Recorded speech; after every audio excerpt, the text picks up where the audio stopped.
வணக்கம். நம்ம திராவிட மாடல் ஆட்சி பொறுப்பேற்ற பிறகு ஒவ்வொரு திட்டத்தையும் பார்த்து பார்த்து செயல்படுத்திக்கிட்டு இருக்கிறோம். அந்த வரிசையில் என்னுடைய மனசுக்கு பிடிச்ச திட்டமாக உருவாகி இருக்கிறது தான் தாயுமானவர் திட்டம். கூட்டுறவுத்துறை சார்பில் வயது முதிர்ந்தோர் மற்றும் மாற்றுத்திறனாளிகளின் வீடுகளுக்கு சென்று ரேஷன் பொருட்களை வழங்குகிற தாயுமானவர் திட்டத்தை தொடங்கி வைக்கிறதுல மகிழ்ச்சி அடைகிறேன். இப்படி அரசோட சேவைகளை மக்களோட வீடுகளுக்கே தேடி சென்று கொடுக்கிறது இந்தியாவுக்கே முன்மாதிரி முயற்சி.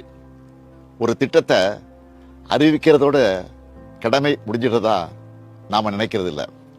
அந்த திட்டத்தோட பயன் கடைகோடி மனிதரையும் சென்று சேருதான்னு கண்காணிக்கிறதையும் கடமையாக நினைக்கிறேன்.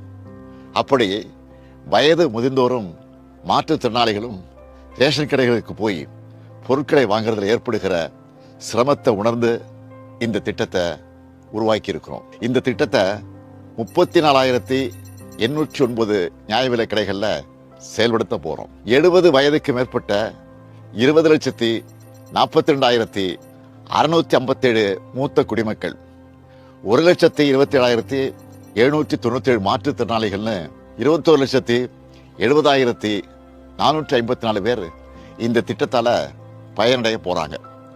ஒவ்வொரு மாசமும் 2வது சனிக்கிழமை மற்றும் ஞாயிற்றுக்கிழமைகளில் குடிமைப் பொருட்கள் உங்கள் வீடு தேடி வந்துடும்.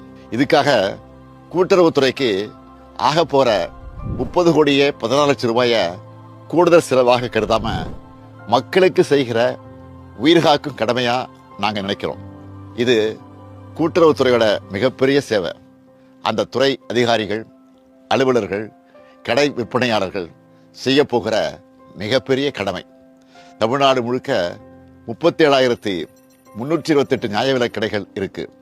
இதுல கடந்த 4 ஆண்டுகளில் மட்டும் 2,394 புதிய நியாய விலை கடைகளை திறந்திருக்கிறோம். தலைவர் கலைஞர் வழியில இந்த நியாய விலை கடைகளை நாம முறையா சிறப்பா நடத்துறதுனால தான் தமிழ்நாடு இன்னைக்கு பட்டினிச்சாவி இல்லாத மாநிலமாக இருக்கு.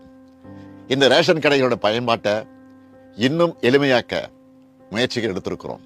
இந்த நேரத்தில் கூட்டுறவுத்துறை அதிகாரிகள் மற்றும் அலுவலர்களுக்கு நான் வைக்கிற வேண்டுகோள் என்பது, இந்த திட்டத்தோட நோக்கம் 100 விழுக்காடு நிறைவேறுகிற வகையில் உங்களுடைய பணி அமையணும்.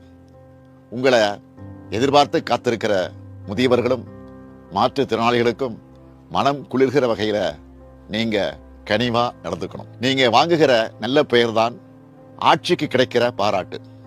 நன்றி.